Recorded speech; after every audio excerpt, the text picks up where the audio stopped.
शिव समा रहे मुझ में और मैं शून्य हो रहा हूँ। जय बोले दोस्तों, भोलेनाथ सबके साथ। तो गुरु भाई के 440 वोल्ट करंट अफेयर इस यूट्यूब चैनल में आप सभी का स्वागत है दोस्तों। तो दोस्तों आज दिनांक 28 जनवरी 2022 के महत्वपूर्ण करंट अफेयर डिस्कस करेंगे। तो चलिए शुरू करते हैं गुरु भाई के जानदार जबरदस्त जिंदाबाद लाजवाब 28 जनवरी 2022 के महत्वपूर्ण करंट अफेयर दोस्तों। तो दोस्तों हाल ही में 27 जनवरी को अंतर्राष्ट्रीय प्रलय स्मरण दिवस के रूप में मनाया गया। तो दोस्तों प्रलय से पीड़ितों की याद में हर साल 27 जनवरी को अंतर्राष्ट्रीय प्रलय स्मरण दिवस के रूप में मनाया जाता है दोस्तों। और दोस्तों अंतर्राष्ट्रीय प्रलय स्मरण दिवस की शुरुआत यूनाइटेड नेशन ने की थी दोस्तों। और दोस्तों हाल ही में 27 जनवरी को अंतर्राष्ट्रीय प्रलय स्मरण दिवस के रूप में मनाया जाता है दोस्तों। और दोस्तों हाल ही में 26 जनवरी को ही अंतर्राष्ट्रीय सीमा शुल्क दिवस के रूप में मनाया गया। तो दोस्तों 26 जनवरी को इंटरनेशनल कस्टम्स डे के रूप में मनाया गया दोस्तों।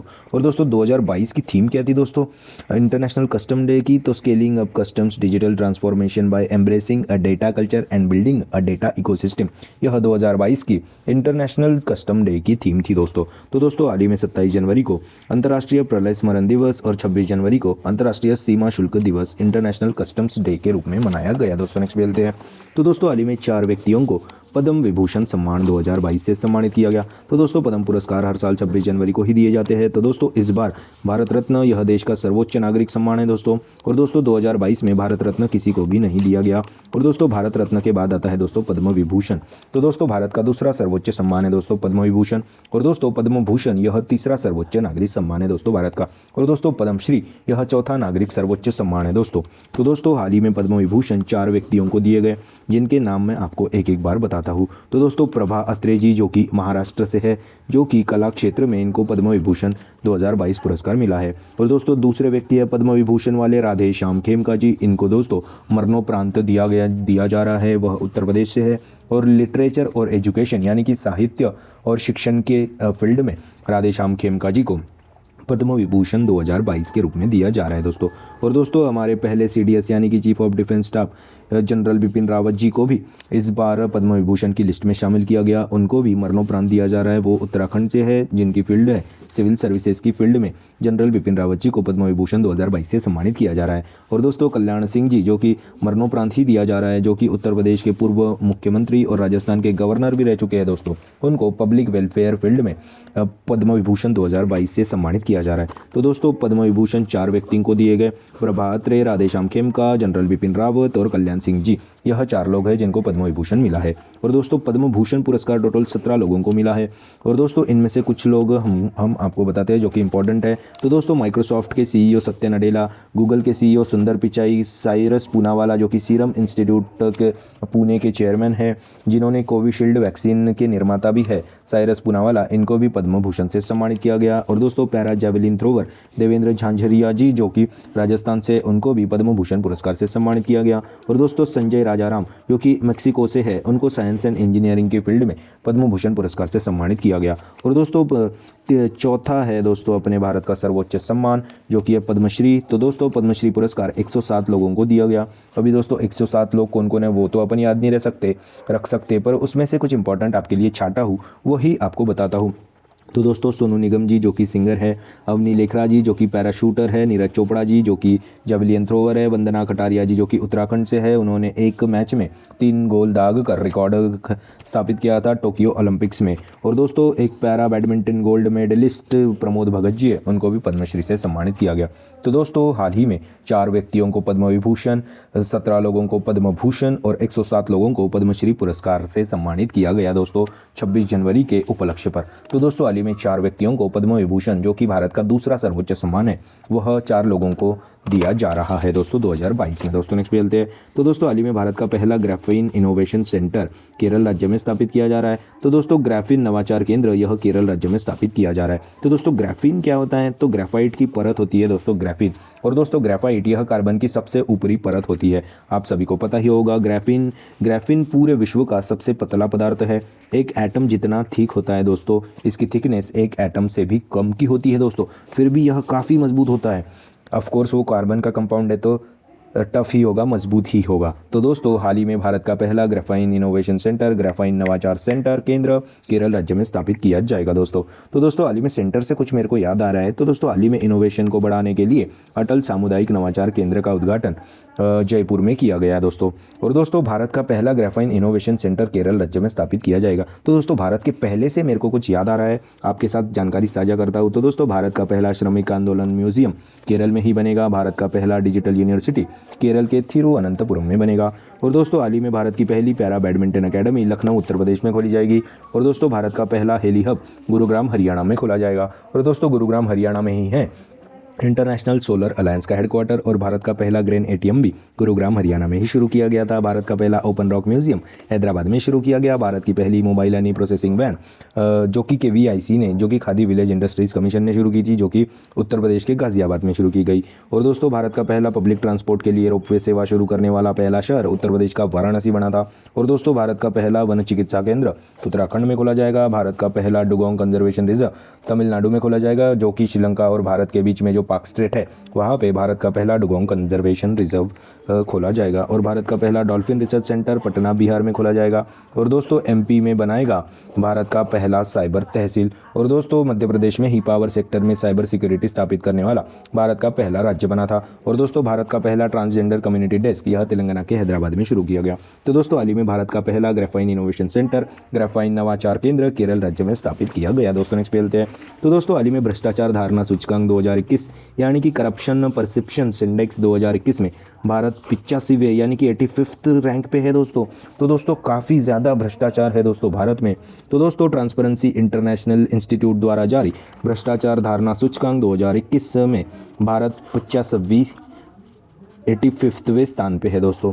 और दोस्तों यह इंडेक्स सार्वजनिक स्तर पर कितना करप्शन है यह दर्शाता है। और दोस्तों टॉप पे कौन सा है देश दोस्तों? डेनमार्क, यानी कि डेनमार्क में सबसे कम करप्शन है दोस्तों। और दोस्तों सेकंड नंबर पे फिनलैंड है, तीसरे नंबर पे एज यूजुअल न्यूजीलैंड है दोस्तों। तो दोस्तों हाल ही में भ्रष्टाचार धारणा सूचकांक करप्शन परसेप्शन इंडेक्स 2021 में भारत 85वें स्थान पे है दोस्तों। और दोस्तों यह इंडेक्स सार्वजनिक स्तर पर कितना करप्शन है यह दर्शाते हैं। और दोस्तों 2020 वाले इंडेक्स में भारत 86वें रैंक पे था दोस्तों। और दोस्तों इंटरनेशनल एंटी करप्शन डे अपन 9 दिसंबर को मनाते हैं। तो दोस्तों हाल ही में भ्रष्टाचार धारणा सूचकांक करप्शन परसेप्शन इंडेक्स 2021 में भारत 85th रैंक पे है दोस्तों। नेक्स्ट पे चलते हैं। हाल ही में a little book of India नामक पुस्तक को रस्किन बॉन्ड जी ने लिखा है। तो दोस्तों आज़ादी के 75 वर्ष पूरे होने पर a little book of India नामक पुस्तक को रस्किन बॉन्ड जी ने लिखा है। तो दोस्तों आज़ादी के अमृत महोत्सव सेलिब्रेशन के उपलक्ष्य पर रस्किन बॉन्ड जी ने a little book of India नामक पुस्तक को लिखा है। तो दोस्तों हाल ही में a little book of India नामक पुस्तक को रस्किन बॉन्ड जी ने लिखा है दोस्तों। नेक्स्ट पे चलते हैं। तो दोस्तों हाल ही में रूस, चाइना और ईरान इन तीनों देशों की नौसेना ने नेवल एक्सरसाइज चिरू यानी कि CHIRU 2022 का आयोजन किया। तो दोस्तों चिरू यह इन देशों के एब्रीविएशन है, जैसे कि CH यानी कि चाइना, ईरान यानी I यानी कि ईरान और RU यानी कि रशिया होता है दोस्तों। तो दोस्तों ओमान की खाड़ी में रूस, चाइना, ईरान इन तीनों देशों की नौसेनाओं ने नेवल एक्सरसाइज चिरू 2022 का आयोजन किया दोस्तों। तो दोस्तों ओमान की खाड़ी में हुआ था। तो दोस्तों हाल ही में अपन ने भारत ने ओमान के साथ नसीम अल बहर एक्सरसाइज भी की थी। और दोस्तों बात अभी रशिया की भी है यहाँ पे। तो दोस्तों रशिया के साथ अपन ने पैसेक्स एक्सरसाइज किया, हाल ही में नेवल एक्सरसाइज ही था। और इंदिरा एक्सरसाइज जुलाई में किया गया था, जो कि एक ट्राई सर्विस एक्सरसाइज है। ट्राई सर्विस यानी कि तीनों सेनाओं ने इसमें पार्टिसिपेट किया था दोस्तों, इस एक्सरसाइज जो कि इंदिरा 2021 यह उसका नाम था, जो कि इंडिया और रशिया के बीच में हुआ था। और दोस्तों हाल ही में नाटो के सदस्य देशों ने नेपच्यून स्ट्राइक 2022 नेवल एक्सरसाइज भूमध्य सागर में मेडिटेरियन सी में की गई थी। और दोस्तों भारत, मालदीव और श्रीलंका ने दोस्ती नामक एक्सरसाइज को शुरू किया था। और दोस्तों मालदीव के साथ अपन इक्विवेलेंट एक्सरसाइज करते हैं। तो दोस्तों हाल ही में रशिया, चाइना और ईरान इन तीनों देशों की नौसेनाओं ने नेवल एक्सरसाइज चिरू 2022 का आयोजन ओमान की खाड़ी में किया गया दोस्तों। नेक्स्ट पे चलते हैं। तो दोस्तों हाल ही में भारतीय नौसेना का प्रमुख जहाज INS खुखरी को दीव संघ शासित प्रदेश को सौंपा गया। तो दोस्तों INS खुखरी को 1989 में नेवल सर्विसेज के लिए कमीशन किया गया था। और INS खुखरी यह सरफेस टू सरफेस यानी कि सतह से सतह में मार करने वाली मिसाइल से भी लेस है दोस्तों। और दोस्तों INS खुखरी को मजगांव डॉकयार्ड लिमिटेड ने बनाया था। और दोस्तों 2021 में ही INS खुखरी को डिकमीशन कर दिया गया था और अब इसे दीव प्रशासन को सौंप दिया, ताकि दीव प्रशासन इसे संग्रहालय म्यूजियम में में तब्दील कर सके। तो दोस्तों हाल ही में भारतीय नौसेना का प्रमुख जहाज INS खुखरी को दीव संघ शासित प्रदेश को सौंपा गया दोस्तों। और दोस्तों हाल ही में मैंने आपको पढ़ाया था कि हाल ही में विशाखापट्टनम में INS राजपूत को भी डिकमीशन कर दिया गया था। वह INS राजपूत यह भारत का पहला विध्वंसक जहाज यानी कि डिस्ट्रॉयर था। और दोस्तों INS विराट को भी हाल ही में डिकमीशन कर दिया गया था। और दोस्तों INS विक्रांत यह भारत का पहला स्वदेशी विमान वाहक पोत बनाया गया है दोस्तों अभी, और इसका ट्रायल चल रहा है दोस्तों अभी INS विक्रांत का। ये अगर उपलब्धि अपन ने विमान वाहक पोत की उपलब्धि प्राप्त कर ली जो कि स्वदेशी रूप से बना है दोस्तों, तो बहुत बड़ी अचीवमेंट हो जाएंगी दोस्तों इंडिया के लिए। और दोस्तों INS ध्रुव यह भारत का पहला परमाणु ट्रैकिंग जहाज भी बनाया गया था दोस्तों हाल ही में। तो दोस्तों हाल ही में भारतीय नौसेना का प्रमुख जहाज INS खुखरी को दीव संघ शासित प्रदेश को सौंपा गया ताकि वह इसे म्यूजियम में तब्दील कर सके दोस्तों। नेक्स्ट पेलते हैं। तो दोस्तों हाल ही में केंद्र सरकार ने Punjab and Maharashtra cooperative bank limited को यूनिटी स्मॉल फाइनेंस बैंक के साथ विलय को मंजूरी दे दी, यानी कि मर्जर को मंजूरी दे दी। तो दोस्तों हाल ही में केंद्र सरकार ने Punjab and Maharashtra cooperative bank limited को यूनिटी स्मॉल फाइनेंस बैंक के साथ विलय को मंजूरी दे दी। और दोस्तों यूनिटी स्मॉल फाइनेंस बैंक यह 12वां स्मॉल फाइनेंस बैंक है दोस्तों। और दोस्तों इसकी स्थापना 1 नवंबर 2021 को मुंबई में पहली ब्रांच खोली गई थी दोस्तों यूनिटी स्मॉल फाइनेंस बैंक की। और दोस्तों हाल ही में रिजर्व बैंक ऑफ इंडिया ने यूनिटी स्मॉल फाइनेंस बैंक के स्वतंत्र अध्यक्ष के रूप में विनोद रॉय जी को नियुक्त किया गया था, चुना गया था। तो दोस्तों हाल ही में केंद्र सरकार ने Punjab and Maharashtra cooperative bank limited को यूनिटी स्मॉल फाइनेंस बैंक के साथ विलय को मंजूरी दे दी।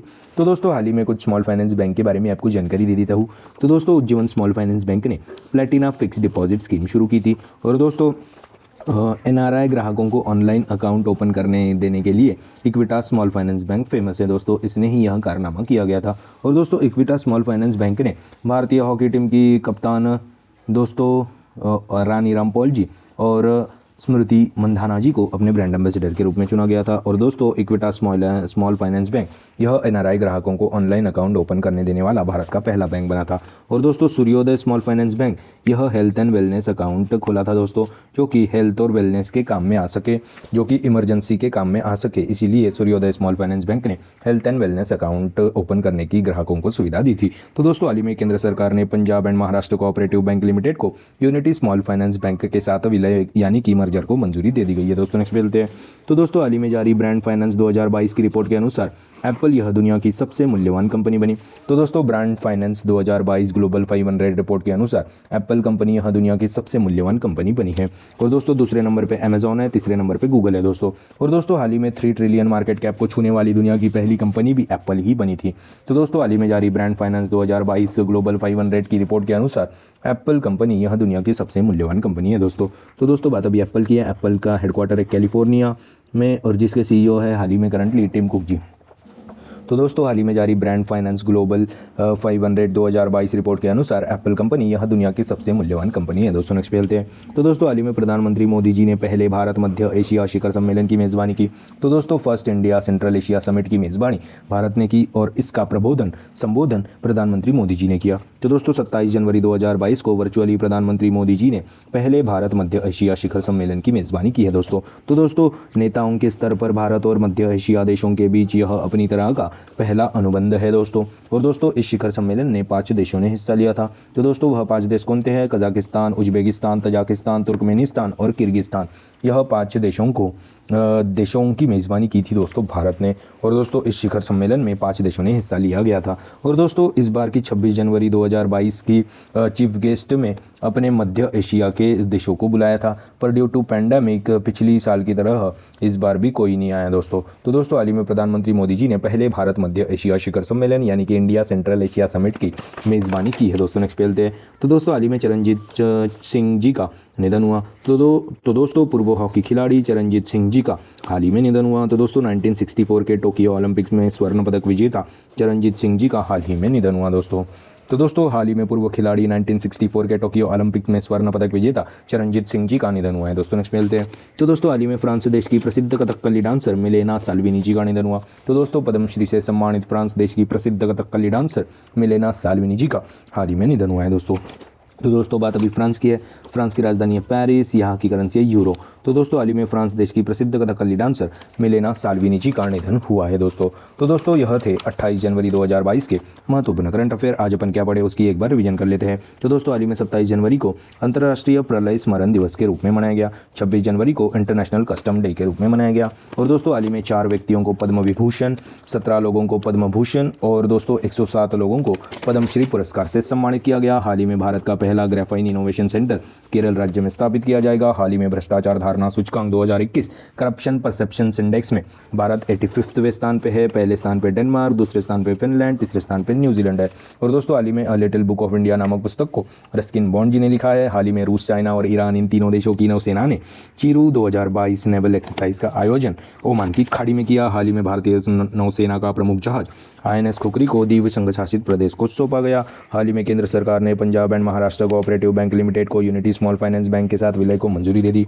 हाल ही में जारी ब्रांड फाइनेंस 2022 ग्लोबल 500 रिपोर्ट के अनुसार एप्पल यह कंपनी दुनिया की सबसे मूल्यवान वैल्यूएबल कंपनी है। हाल ही में प्रधानमंत्री मोदी जी ने पहले भारत मध्य एशिया शिखर सम्मेलन इंडिया सेंट्रल एशिया समिट की मेजबानी की। और दोस्तों हाल ही में पूर्व हॉकी खिलाड़ी चरणजीत सिंह जी का निधन हुआ। हाल ही में फ्रांस देश की प्रसिद्ध कथकली डांसर मिलेना साल्विनी जी का निधन हुआ। दोस्तों यह थे 28 जनवरी 2022 के महत्वपूर्ण करंट अफेयर्स। आशा करता हूँ आपको पसंद आए होंगे। अगर पसंद आए होंगे तो दोस्तों लाइक कर दीजिए, कमेंट कर दीजिए। और दोस्तों ऐसे ही day to day current affair, उनकी रिवीजन क्लासेस और जनरल नॉलेज क्लासेस पाने के लिए गुरु भाई के 440 वोल्ट करंट अफेयर इस चैनल को फॉलो कीजिए। और one liner current affairs PDF पाने के लिए हमारे टेलीग्राम चैनल को फॉलो कीजिए। दोस्तों link is in the description box below. This is गुरु भाई साइनिंग ऑफ। जय शंकर महाराज दोस्तों, जय भोले।